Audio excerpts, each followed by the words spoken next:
Sorry, మీతో కొంచెం మాట్లాడాలి.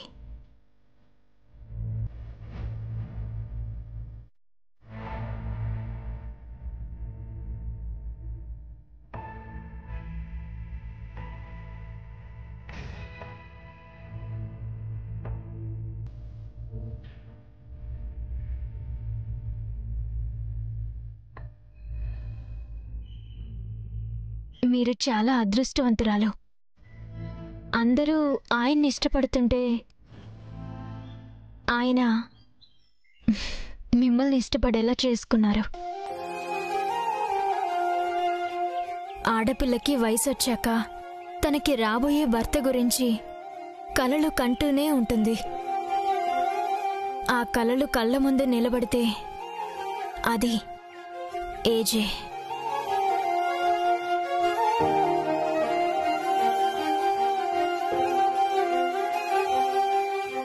ఆయన భర్తగా దొరకాలి అంటే ఎంతో అదృష్టం చేసుకుని ఉండాలి. ఆ అదృష్టానికి దూరమై ప్రవళిక అక్క ఈ లోకంలో లేకుండా వెళ్ళిపోయింది.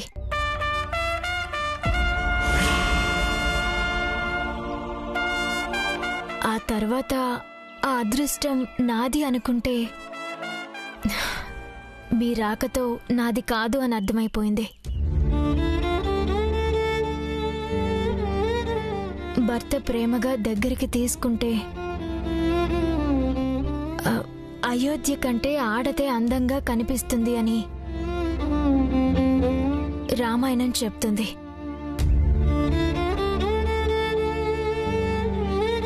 పరిస్థితులు బాగలేకుంటే 5 భర్తలున్నా అజ్ఞాతవాసం చెయ్యాలని మహాభారతం చెప్తుంది. ఏజే తోడుగా ఉంటే ఆనందం తప్ప మరొకటి ఉండదు.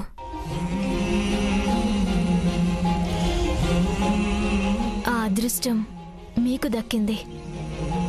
తనకి దక్కిందని ఆనందంతో మాట్లాడుతున్నావా, బాధతో మాట్లాడుతున్నావా?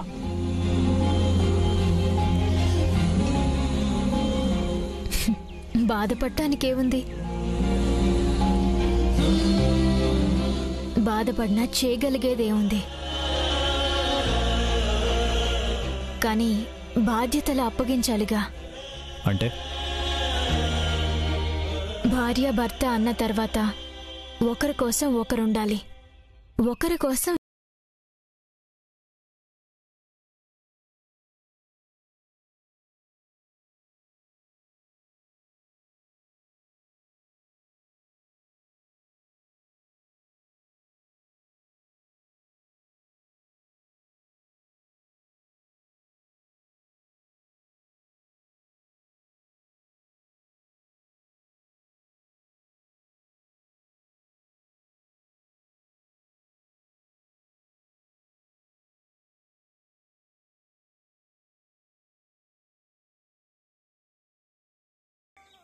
మరి వెళ్ళిపోతావా?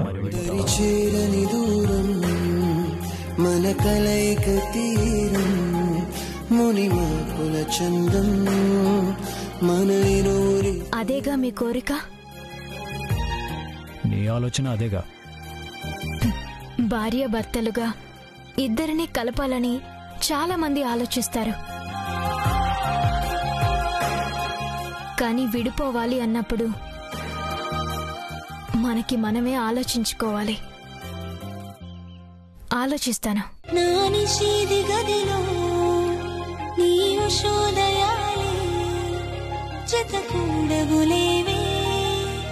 ఇరు జగములు వేరే ఎండమాముల భ్రాంతి లాంటిది మన ఈ బంధం. నారాతలో ఈ గీత నిన్ను చూపదే సాక్ష్యం.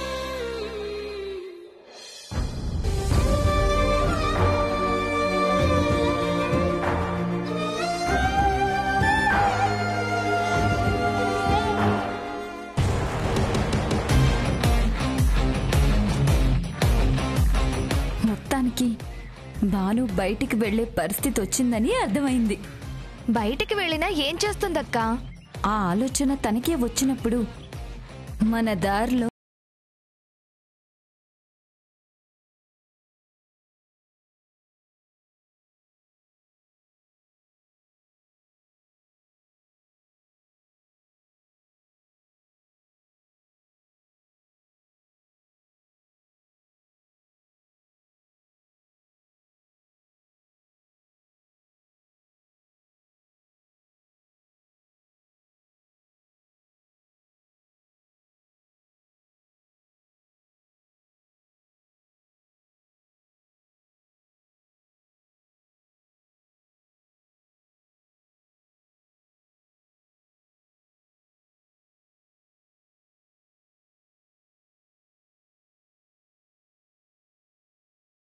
ఉన్నాడు. ఏకంగా ఇంటికే తీసుకొచ్చాడు. ఇక భాను జీవితం ఏమైపోవాలి? భాను ఏమైపోవాలి? ఏజే ప్రేమ కోసం తపిస్తూ, వాడి కోపాన్ని భరిస్తూ, అమాయకంగా వాడి ప్రేమ కోసం ఎదురు చూస్తున్నా ఆ అమాయకురాలి పరిస్థితి ఏమిటి? భాను ఎంత చెప్పినా నా బిడ్డ అలాంటి వాడు కాదు అని వాదించాను. కానీ సాక్ష్యం చూశాక, నా బిడ్డ మాటలు విన్నాక నమ్మాల్సి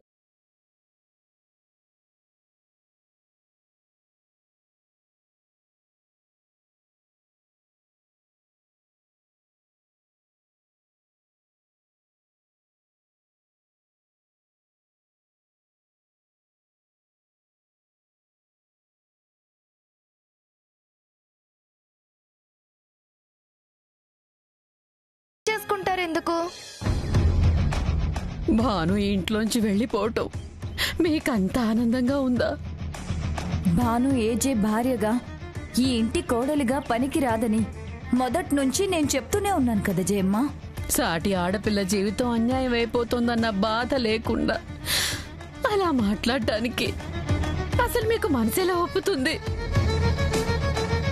మాకు భాను నచ్చలేదు కాబట్టి తను బయటికి వెళ్తున్నందుకు మాకేం బాధగా అనిపించట్లేదు. జయమ్మ, ఈ వయసులో మీకు ఈ బాధలెందుకు?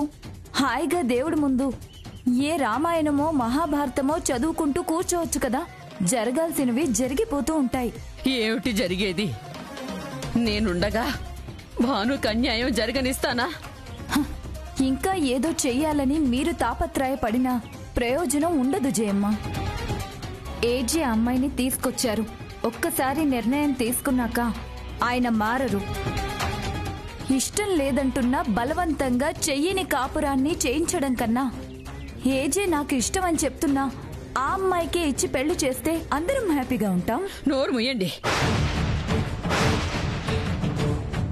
అమాయకురాలు దాని మీద మనసులో ఏదో పెట్టుకొని భార్య స్థానంలో భాను ఉండగా మరొకరిని ఎవరినో భార్యగా చెయ్యాలి అంటారా? మీకు అర్థం కావడం లేదు జయమ్మ. ఈ రోజు మనకి మాత్రమే తెలిసిన విషయం రేపు అందరికీ తెలుస్తుంది. అప్పుడైనా జరగబోయేది అదే. మీకిష్టమని భానుతో బలవంతంగా కాపురం చేయించాలని చూసినా ఇప్పటి వరకు జరిగిందా? ఇక ముందు జరుగుతుందా? మంచి మనసుకి మంచి మనిషికి ఆ దేవుడి తోడు ఎప్పుడూ ఉంటుంది. మీలాంటి వాళ్ళని సంతోష పెట్టడానికి దేవుడు భానుకు అన్యాయం చెయ్యడు. మీరేమో ఇంత నమ్మకంగా ఉన్నారు. పాపం మీ కోడలు గారు బయటికి వెళ్ళిపోక తప్పదని బ్యాగులు సర్దుకుంటున్నట్టుంది.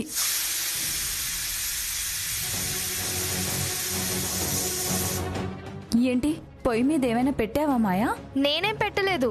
నువ్వేమైనా పెట్టి మర్చిపోయావేమో చూడు. వంటగది వైపు నేనసలు వెళ్ళనే లేదు. జయమ్మ, మీరేమైనా పెట్టారా? లేదు. ఎవ్వరం పొయ్యి మీద ఏమీ పెట్టకపోతే ఆ కుక్కర్ విజిల్ అసలు ఎలా వస్తుంది? ఆ భాను ఏడుస్తూ కూర్చుందని ఏజే వంటగదిలో కడుగు పెట్టి ఆయన వంట ఆయనే చేసుకుంటున్నారేమో.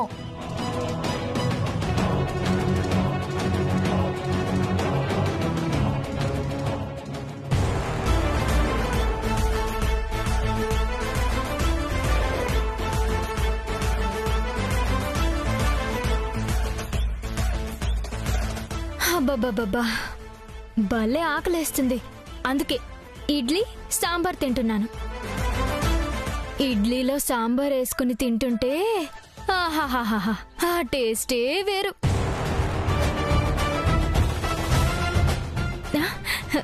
జయమ్మా, అలా నిలబడ్డారేంటి? రండి, 2 ఇడ్లీ తిందురు గాని.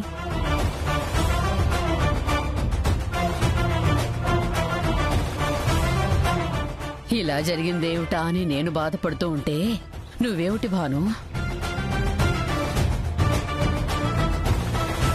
నేనేదో ఆయనకి షాక్ ఇద్దాం అనుకుంటే దాంతో అమ్మాయి వచ్చినప్పటి నుంచి తన గురించి ఆలోచిస్తున్నా.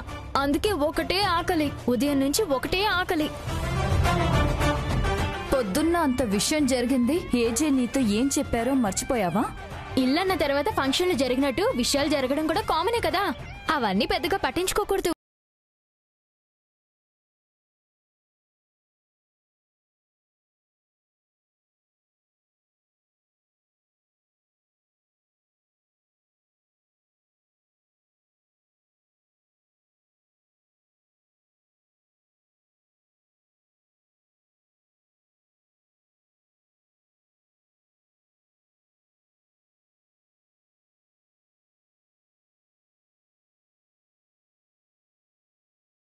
ఏంటి మాయా ఇలా మాట్లాడుతుంది?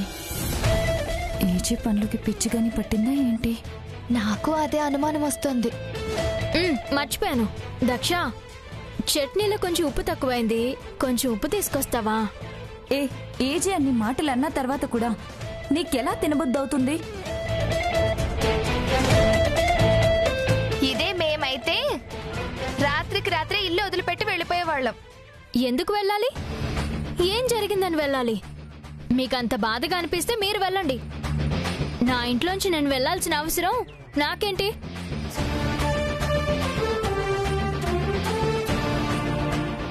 ఏంటి మాయా, అసలు నాకేమీ అర్థం కావడం లేదు. జరిగింది పెద్ద విషయమే కాదన్నట్టు మాట్లాడుతుంది. దాని ధైర్యం ఏంటో నాకు అర్థం కావట్లేదు. భాను, నీకేమీ బాధగా లేదా? బాధ ఎందుకు? ఆయన ఇంతకు ముందు నన్ను ఎన్ని మాట్లాడలేదు, చివరికి ఆయన ఇంట్లోకి రమ్మనలేదా? ఈసారి నీకు అలాంటి అవకాశాలు లేవు. ఏజే నిన్ను ఇంట్లో నుంచి బయటికి పంపిస్తానని చెప్పారు. పంపించినప్పుడు చూద్దాంలే. ఆయన తింటూ ఉంటే ప్రశాంతంగా నన్ను తినివ్వకుండా ఏంటి మీరు? ఏజే చేసిన పనికి మేమైతే కనీసం పచ్చి మంచినీళ్ళు కూడా ముట్టుకునే వాళ్ళం కాదు. తెచ్చింది నా మొగుడు, తేల్చుకోవాల్సింది నేను. నాకు లేని బాధ భయం మీకెందుకు? పో అన్న ఏజేనే రా అనొచ్చు, అనేలా నేను చేయొచ్చు. పొద్దున్నలా ఈ రోజంతా ఉండదు, ఈ రోజులా ఎప్పుడూ ఉండదు. ఉదయాన్నే మీరు చూసింది మనసులో పెట్టుకుంటే ఎలా? ఈ రోజంతా ఏం జరగబోతుందో అది చూడండి.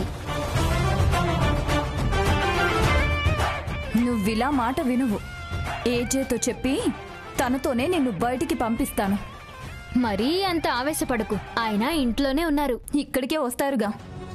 టిఫిన్కి వస్తారుగా, అప్పుడు నీకుందిలే.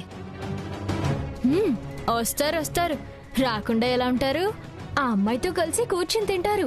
మీరు అలా నిల్చుని ఎదురు చూడండి, నేను తినేసి వచ్చి మీతో జాయిన్ అవుతాను.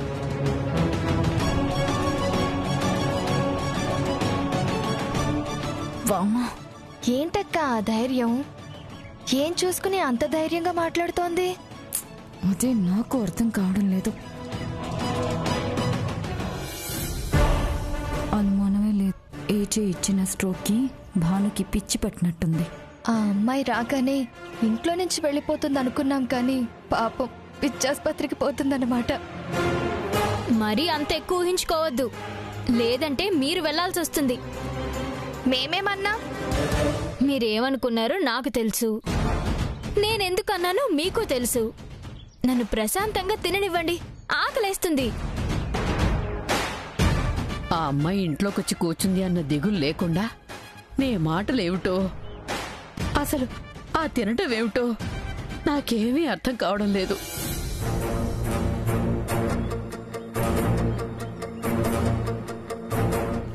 అయ్యయ్యో, ఇంట్లో అతిథున్న విషయమే మర్చిపోయి మిమ్మల్ని పిలవకుండా తినేశాను. ఏమనుకోకండి, రండి టిఫిన్ చేద్దురు. చూసారా ఏజే, మీరు తప్పు చేస్తున్నారు అంటూ మీ పరువు తీసింది. ఇప్పుడేమో ఏమీ తెలియనట్టు తింటూ కూర్చుంది. శృతిని తీసుకురాగానే ఇంట్లో నుంచి పంపించేస్తాను అన్నారుగా, పంపించేయండి. ఏంటి శ్రీవారు, పంపించేస్తారా? బ్యాగ్ సర్దుకోమంటారా?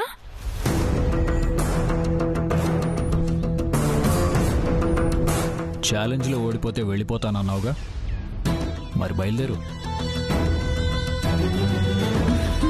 ఓ, ఆ మాట కూడా అందా?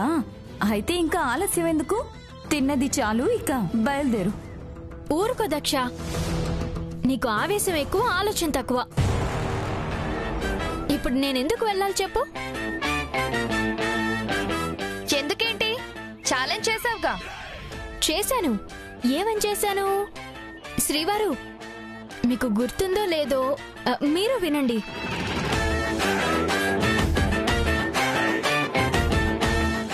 ఆ ఇంట్లో ఎవరో ఉన్నారు, మా దగ్గర మీరు ఏదో దాస్తున్నారు. ఆ నిజాన్ని బయట పెట్టకపోతే ఇంట్లోంచి నేనే వెళ్ళిపోతాను. ఇదేగా అన్నాను. పర్లేదు, బానే గుర్తుంది. ఛాలెంజ్ నాది కదా, నేనెలా మర్చిపోతానండి? ఇందు మూలంగా యావత్ ప్రజానికానికి తెలియజేయనది ఏమనగా, నేను ఛాలెంజ్ గెలిచినందున ఈ ఇంటి నుండి బయటికి వెళ్ళవలసిన అవసరమే లేదు.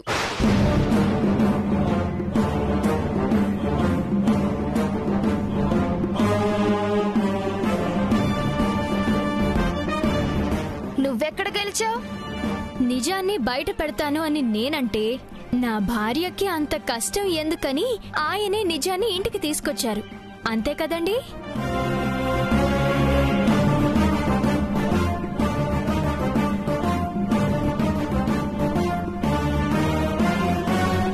నీ వేషాలు నా దగ్గర కాదు. శృతి వచ్చింది కాబట్టి నువ్వు ఇక్కడ ఉండాల్సిన అవసరం లేదు. బయలుదేరు. తను వచ్చింది, వెళ్తుంది. భానుమతి ఇక్కడ. ఓకే, ఈ ఇంట్లోనే పర్మనెంట్ గా ఉంటుంది.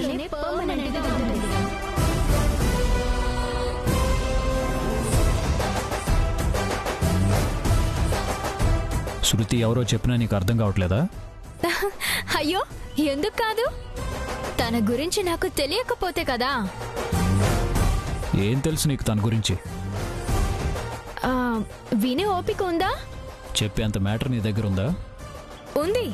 తన పేరు గంగినేని శృతి. పుట్టింది ప్రకాశం జిల్లా కొత్తపల్లిలో. చదువుకుంది ఒంగోల్ పీవీఆర్ హై స్కూల్లో. డిగ్రీ చేసింది శర్మ కాలేజీలో. అక్కడ ఫైనల్ ఇయర్ లో ప్రవీణ్ అనే అబ్బాయిని లవ్ చేసింది. అది ఫెయిల్ అయింది. ఎంబీబీఎస్ చేయాలన్న కోరికతో హైదరాబాద్ కి వచ్చింది.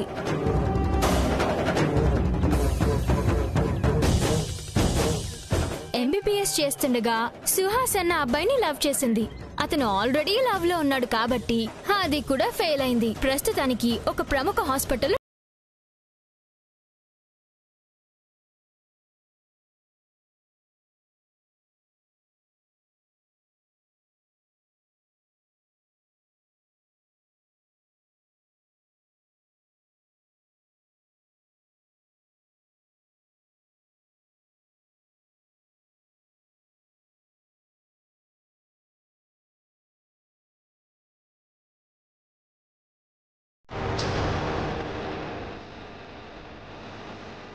నిజంగా తను ఎవరినైనా గతంలో లవ్ చేసినా పెళ్లి చేసుకునేది మాత్రం నేనే. ఆయనప్పుడు చూద్దాంలేండి. చూద్దు గాని.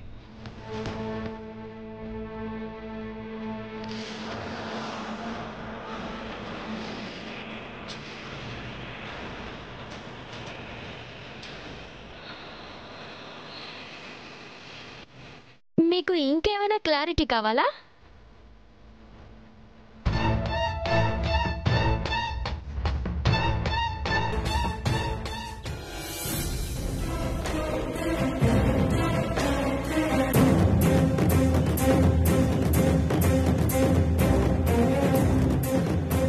ఏంటి అజయ్, భాను నా బయోడేటా మొత్తం అలా చెప్పేసింది. అందులో కొన్ని విషయాలు నాకు కూడా గుర్తులేవు.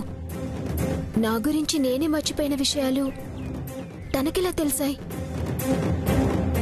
అదే నాకు అర్థం కావట్లేదు. నీ గురించి తనకు అంత ఇన్ఫర్మేషన్ తెలిసే ఛాన్స్ లేదు. నిన్న నీ గురించి చెప్పానంతే.